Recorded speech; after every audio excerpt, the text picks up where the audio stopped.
Assalamualaikum warahmatullahi wabarakatuh. Kami dari kelompok 1 akan mempresentasikan tentang hakikat perkembangan. Materi yang pertama akan disampaikan oleh Maulida Nurfitria. Pengertian perkembangan. Pada dasarnya, perkembangan menunjuk kepada perubahan sistematik tentang fungsi-fungsi fisik dan psikis. Perubahan fisik meliputi perkembangan biologis dasar sebagai hasil dari konsepsi atau masa pembuahan, dan hasil dari interaksi proses biologis dan genetika dengan lingkungan. Sementara perubahan psikis menyangkut keseluruhan karakteristik psikologis individu, seperti perkembangan kognitif, emosi, sosial, dan moral. Perkembangan merupakan proses perubahan kuantitatif dan kualitatif individu dalam rentang kehidupannya. Mulai dari masa konsepsi, masa bayi, masa kanak-kanak, masa remaja, sampai masa dewasa. Dengan demikian, individu dan organisme, baik fisik atau jasmaniah maupun psikis atau rohaniah, menuju tingkat kedewasaan atau kematangan yang berlangsung secara sistematis, progresif, dan berkesinambungan. Selanjutnya akan dijelaskan oleh Melvi Koirunis. Pengertian sistematis, progresif, dan berkesinambungan. Yang pertama, sistematis.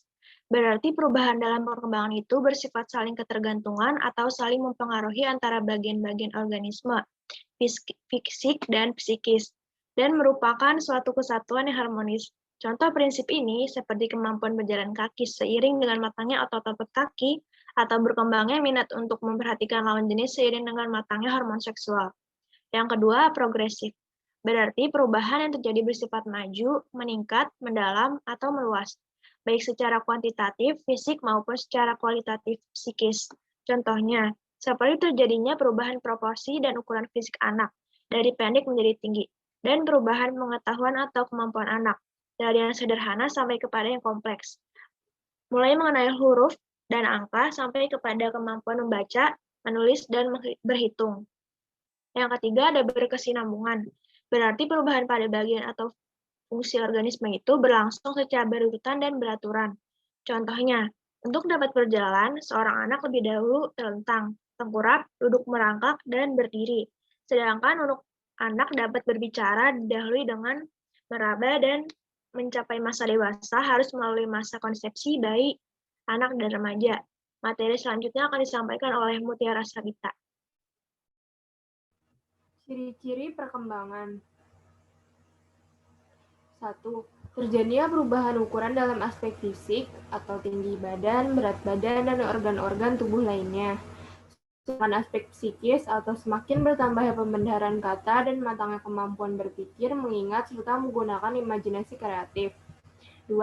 Terjadinya perubahan proporsi dalam aspek fisik atau proporsi tubuh anak berubah sesuai dengan fase perkembangannya, dan pada usia remaja proporsi tubuh mendekati proporsi tubuh dewasa.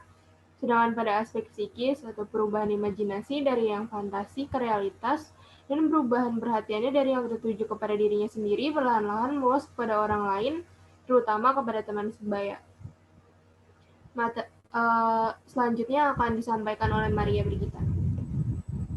Yang ketiga, yakni lenyapnya tanda-tanda lama dalam aspek fisik, seperti lenyapnya kelenjar timus atau kelenjar kanak-kanak yang terletak pada bagian dada, rambut halus, dan gigi susu. Sedangkan pada aspek psikis, yakni seperti lenyapnya masa mengoceh atau meraban, bentuk gerak-gerik kanak-kanak seperti merangkak, dan perilaku impulsif seperti melakukan sesuatu sebelum berpikir. Yang keempat, munculnya tanda-tanda baru dalam aspek fisik dan matangnya organ-organ seksual pada usia remaja, baik primer seperti menstruasi pada wanita dan mimpi basah pada pria, maupun sekunder seperti membesar pinggul atau buah dada pada wanita dan tumbuhnya kumis serta perubahan suara pada pria. Aspek psikis berkembangnya rasa ingin tahu dengan ilmu pengetahuan, lingkungan, alam, dan agama. Materi selanjutnya akan dijelaskan oleh Pipit Novita.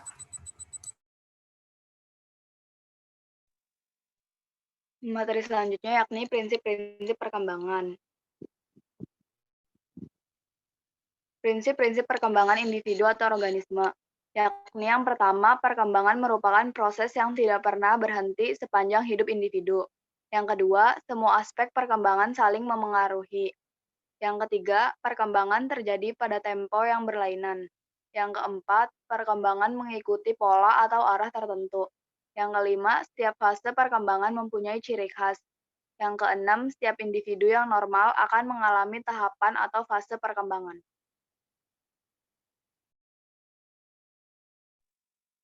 Sekian dari kelompok kami, kurang dan lebihnya mohon maaf. Wassalamualaikum warahmatullahi wabarakatuh.